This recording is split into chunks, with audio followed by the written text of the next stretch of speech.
I was elected as a democratic socialist, and I will govern as a democratic socialist. I will not abandon my principles for fear of being deemed radical. What's radical is a system which gives so much to so few and denies so many people the basic necessities of life. There you go, Ben. The future of the Democrat Party on that stage and sitting in the front row. What do you think? Yep, and it was a coronation ceremony with Bernie Sanders there, AOC, and then, of course, the New York Democrat establishment, which is maybe more telling than anything else because it shows you that the party writ large is embracing this. To me, the most chilling line of all, and what was on display yesterday, was a well-trained communist, effectively. We should call it exactly what it was, because that rhetoric was so overt, so in your face. The line about chiding, essentially, rugged individualism, which is what this country was in large part built on, and instead embracing the warmth of collectivism. That's a direct quote.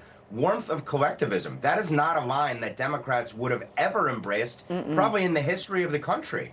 But there it is, in your face. They want to destroy, obliterate private property. They want to end capitalism in the city. They want government to be the dominant force in the lives of the citizens. And it's going to lead to misery to all of the very cohorts that elected Zohran Mamdani. Right. And meanwhile, anyone and everyone who's productive and cares one iota about freedom, about basic human rights, they're going to flee the city. And it's going to be a disaster not only for New York, but for the financial epicenter of the country. The people that make this city great, the people that have built up this city are going to flee the city because, as Rick Santorum alluded to just a few minutes ago, he said that under this regime, under Zohran Mamdani, successful people are the enemy, essentially. And, you know, we're talking about midterms just a few months away now. You have Elon Musk, who's signaling that he'll fund Republican candidates, arguing the country is doomed if Democrats control Congress, because what you're seeing in New York is what Democrat looks like right now. They look like the Zohran Mamdanis, the Letitia James, the AOCs, Mark.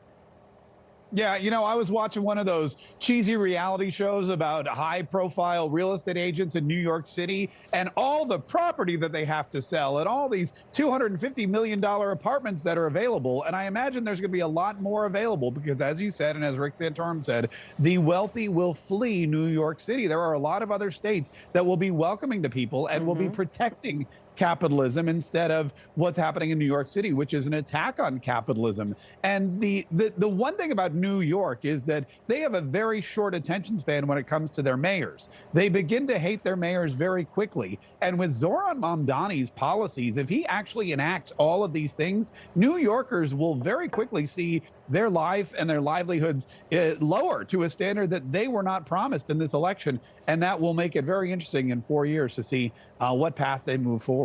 Yeah, good point. Hey, Ben, before I go real quick, I want to turn to the story about the president's health. President laying it all out there in a Wall Street Journal article, talking about his constant need to defend his physical and mental health. And he says he regrets undergoing the advanced imaging scanning because it triggered much of the criticism. Why are we talking about the president's health? Does anyone actually look at him and think he's not healthy? Only the Democrats who are engaged in this fear porn about the president's health and wish casting for terrible things to happen. And of course, this is a quote unquote overcorrection, but it's not really a correction at all, for the fact that they covered up for Joe Biden's actual serious maladies and decline.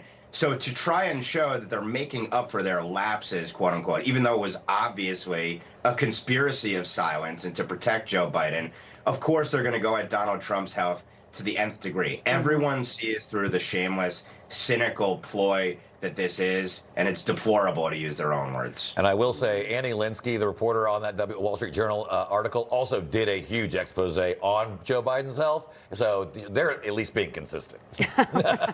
Nobody else. Except one is true and one is false. Yeah. Yes. Ben, Mark, thank you both so much. Thank you, guys. Happy New Year. Happy New Year. Information.